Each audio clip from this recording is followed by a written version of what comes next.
Good morning my dear students of class 11। आज हम लोग चैप्टर 3 का अध्ययन करेंगे। इस चैप्टर में हम लोग पादप जगत या प्लांट किंगडम को पढ़ेंगे। तो प्लांट किंगडम को पढ़ने के पहले सबसे पहले हम उनके क्लासिफिकेशन सिस्टम को जान लेते हैं, वर्गीकरण पद्धति को जान लेते हैं। जो क्लासिफिकेशन सिस्टम है पुराना वाला, उसमें हरे पादपों को अर्थात ग्रीन प्लांट्स को ब्लू ग्रीन एल्गी शैवाल के साथ और कुछ प्रोटिस्टा के साथ, जीवाणु या बैक्टीरिया के साथ तथा फंगस या कवकों के साथ रखा गया था। लेकिन जो नया सिस्टम है, स्पेशली व्हिटेकर का जो 5 जगत वर्गीकरण है, अर्थात उसके अनुसार अब पादपों को या प्लांट्स को स्पष्ट रूप से अलग पहचान दी गई है। तो आइए देखते हैं कि प्लांट किंगडम को किस तरह से विभिन्न वर्गों में बांटा गया है। तो यहाँ पर आप देख रहे हैं कि प्लांट किंगडम को हम 2 वर्गों में बांट सकते हैं, क्रिप्टोगेम्स और फेनरोगेम्स।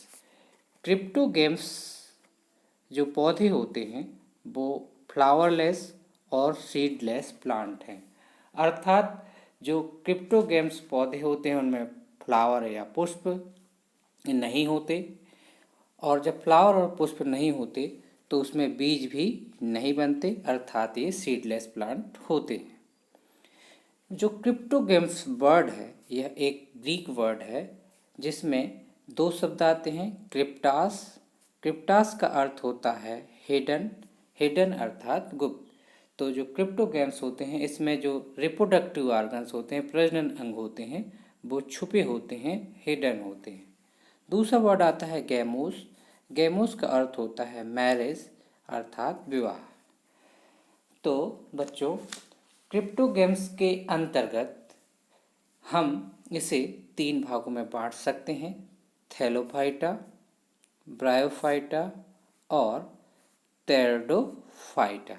आइए थोड़ा फेनरोगेम्स के बारे में जान लेते हैं। फेनरोगेम्स वे पौधे होते हैं जो फ्लावरिंग प्लांट होते हैं विथ सीड, अर्थात फेनरोगेम्स में वे पौधे पाए जाते हैं जिनमें पुष्प बनते हैं और पुष्प बनने के कारण इनमें बीज भी बनते हैं। जो फेनरोगेम्स है ये भी एक लैटिन वर्ड है जिसमें फेनरोस का अर्थ होता है एविडेंट और गैमोस का अर्थ होता है मैरिज। तो इस प्रकार से बच्चों आपने जाना कि शुरुआत में जो हम प्लांट किंगडम को बांटते हैं तो फ्लावर अर्थात पुष्प और बीज अर्थात सीड के आधार पर हम 2 वर्गों में बांट देते हैं, क्रिप्टोगेम्स और फेनरोगेम्स। आइए हम लोग क्रिप्टोगेम्स के विभिन्न डिवीजन के बारे में जान लेते हैं। तो सबसे पहले देखते हैं थैलोफाइटा। तो बच्चों, पादपों के जो द्विजगत वर्गीकरण सिस्टम था में निम्न वर्ग के जो पौधे थे यानी लोअर क्लास के जो पौधे थे उनके लिए थैलोफाइटा शब्द का यूज किया जाता था, और इस थैलोफाइटा वर्ग में शैवालों के साथ साथ जीवाणु और कवकों को भी शामिल किया जाता था। लेकिन नवीन वर्गीकरणों में जीवाणुओं को प्रोकैरियोट में जगत में तथा मुनेरा में तथा कवकों को जगत फंजाई में वर्गीकृत कर दिया गया है। तो अब जो थैलोफाइटा शब्द है वह अपना जो है अपनी सार्थकता खो चुका है। थैलोफाइटा में ऐसे पादप सम्मिलित किए गए हैं जिनमें पादप काय या थैलासाप या थैलाइड होता है, अर्थात जड़, तना तथा पत्तियों में भिन्नित नहीं होता है। तो मोटी मोटा आप ये जान लीजिए कि जो थैलोफाइटा में पौधे आते हैं उनमें जड़ अर्थात रूट, तना अर्थात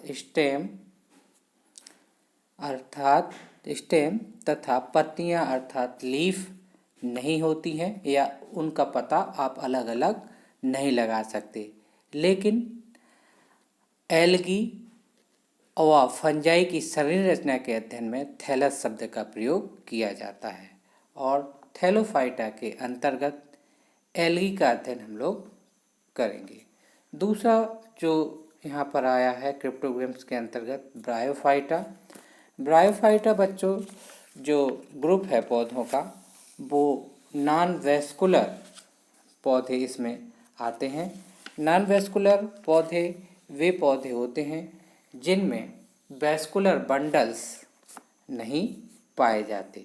वेस्कुलर बंडल्स अर्थात जाइलम और फ्लोएम, LOEM फ्लोएम, जाइलम और फ्लोएम नहीं पाए जाते। आप जानते हैं जाइलम का काम पौधों को जल का संचरण होता है और फ्लोएम का काम भोजन का संचरण होता है। तो जो ब्रायोफाइटा पौधों का वर्ग आता है उसमें वेस्कुलर बंडल अर्थात जाइलम और फ्लोएम नहीं पाए जाते हैं। तो समस्त जो ब्रायोफाइटा के हैं पौधे उनको ब्रायोफाइटा के अंतर्गत रखा जाता है। और ये जो शब्द ब्रायोफाइटा है यह दो ग्रीक वर्ड से मिलकर बना है। पहला शब्द है आपका ब्राई ओन। ब्राई ओन का मतलब होता है आपका मांस और दूसरा शब्द इसमें होता है फाइटोन, PHYTON फाइटोन। फाइटोन का मतलब होता है प्लांट्स। इसके अंतर्गत अर्थात ब्रायोफाइटा के अंतर्गत सरल आदि प्रकार के सिंपल प्रिमिटिव टाइप के स्थलीय पादप या प्लांट्स आते हैं। और अधिकांश प्रजातियां जो होती हैं ब्रायोफाइटा में वो नम एवं छायादार स्थानों पर उगती हैं। यहाँ पर एक बहुत विशेष बात आप याद रख लीजिए, बहुत इम्पॉर्टेंट है। ये जो ब्रायोफाइटा के पौधे होते हैं इनको पादप जगत के उभयचर अर्थात एम्फीबियंस ऑफ प्लांट किंगडम के नाम से जाना जाता है। आइए अब हम लोग कुछ टेरिडोफाइटा के बारे में जान लेते हैं।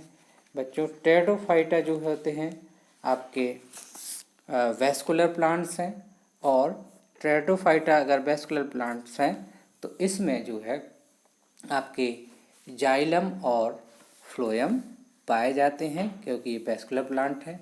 बच्चों जो टेरिडोफाइटा शब्द है वो टेरान से बना है। टेरान अर्थात PTERON टेरान। टेरान का अर्थ होता है पंखनुमा। और दूसरा शब्द इसमें बनता है आपका टेरिडोफाइटा में फाइटोन, PHYTON फाइटोन। फाइटोन का अर्थ होता है पादप।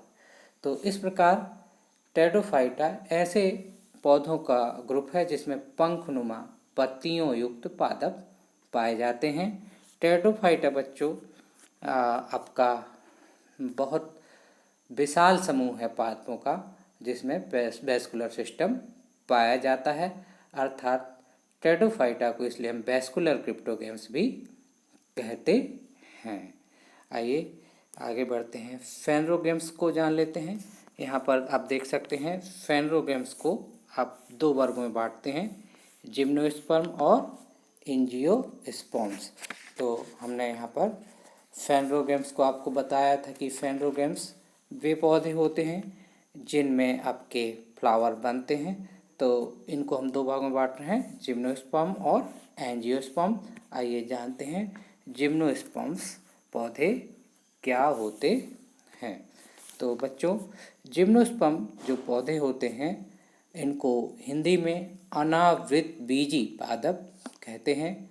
अनावृत का अर्थ होता है कि ऐसे पौधे जिसमें आपका आवरण रहित अर्थात नग्न बीज पाए जाते हैं।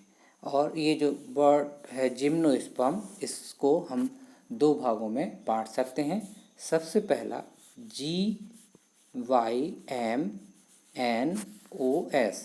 तो जिम्नोस का अर्थ होता है अनावृत और अर्थात आवरण रहित। और दूसरा वर्ड इस जिम्नोस्पर्म में आता है आपका स्पर्मा, SPERMA। स्पर्मा, स्पर्मा का अर्थ होता है बीज। अर्थात जिम्नोस्पर्म का पूरा मतलब क्या निकलता है, आवरण रहित बीज। तो जो जिम्नोस्पर्म ग्रुप है इसमें करीब 900 प्रजातियां बच्चों पाई जाती हैं।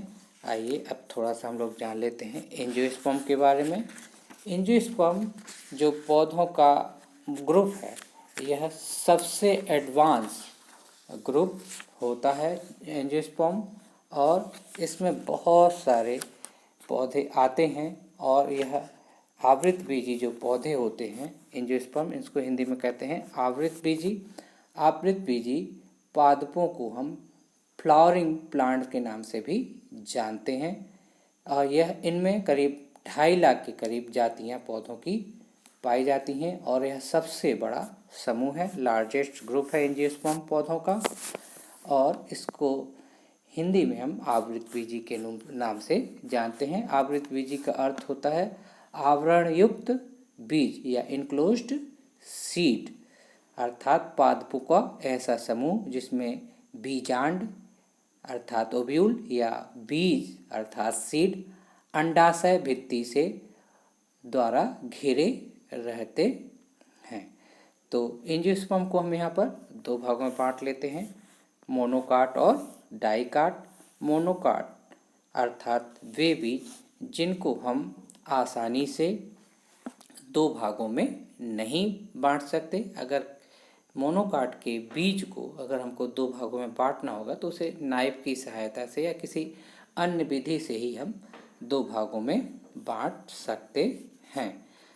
तो इस प्रकार से मोनोकाट वे एंजियोस्पर्म होते हैं जिनके एक ही बीजपत्र कोटिलेडन्स होता है, और इसे हम आसानी से अपने हाथों द्वारा 2 भागों में नहीं बांट सकते। दूसरे हैं डाइकाट। डाइकाट अर्थात वे पौधे जिनके बीजों को हम आसानी से हाथों की सहायता से 2 भागों में बांट सकते हैं। उदाहरण मोनोकाट का है चावल या गेहूं का बीज। बच्चों आपने देखा होगा चावल या जो गेहूं का बीज होता है उसको आप आसानी से 2 भागों में नहीं बांट सकते। आपको उसको 2 भाग करने होंगे तो चाकू की सहायता से ही कर सकते हैं। डाइकाट का जो उदाहरण है आपका मटर या चना। बच्चों आपने देखा होगा मटर जब आपका ग्रीन होता है तो आप आसानी से उसका ऊपर का जो छिलका है वो निकाल कर उसको 2 भागों में बांट सकते हैं। डाइकाट जो बीज होते हैं उनमें 2 बीजपत्र या 2 कोटिलेडन्स पाए जाते हैं। उसी प्रकार चना को जब आप भिगो देते हैं और भिगो कर उसका जब आप छिलका बाहर निकालते हैं तो आसानी से चने के बीज को आप 2 भागों में बांट सकते हैं, 2 कोटिलेडन्स में बांट सकते हैं। तो इस प्रकार एंजियोस्पर्म में 2 प्रकार के पौधे पाए जाते हैं, एक तो मोनोकाट और एक डाइकाट। तो बच्चों ये था हमारा प्लांट किंगडम के बारे में एक छोटा सा इंट्रोडक्शन। नेक्स्ट वीडियो में हम लोग सिस्टम ऑफ क्लासिफिकेशन के बारे में पढ़ेंगे। सिस्टम ऑफ क्लासिफिकेशन के बारे में हम पढ़ेंगे कि देखेंगे कि जो सिस्टम ऑफ क्लासिफिकेशन है अर्थात वर्गीकरण की पद्धति, उसके अनुसार हमने जो क्लासिफिकेशन की पद्धति अपनाई है वो 2 तरह की अपनाई है। एक तो हिस्टोरिकल क्लासिफिकेशन ऐतिहासिक वर्गीकरण, दूसरा मॉडर्न क्लासिफिकेशन अर्थात आधुनिक वर्गीकरण। और इस वर्गीकरण सिस्टम के अनुसार हम लोग 4 प्रकार के वर्गीकरण को पढ़ेंगे। Artificial classification, natural classification, phylogenetic classification और फेनेटिक क्लासिफिकेशन सिस्टम को पढ़ेंगे। तो बच्चों ये था चैप्टर 3 के अंतर्गत क्लास 11th के लिए प्लांट किंगडम का एक छोटा सा इंट्रोडक्शन वर्गीकरण के बारे में। मिलते हैं नेक्स्ट वीडियो में, तब तक के लिए गुड बाय।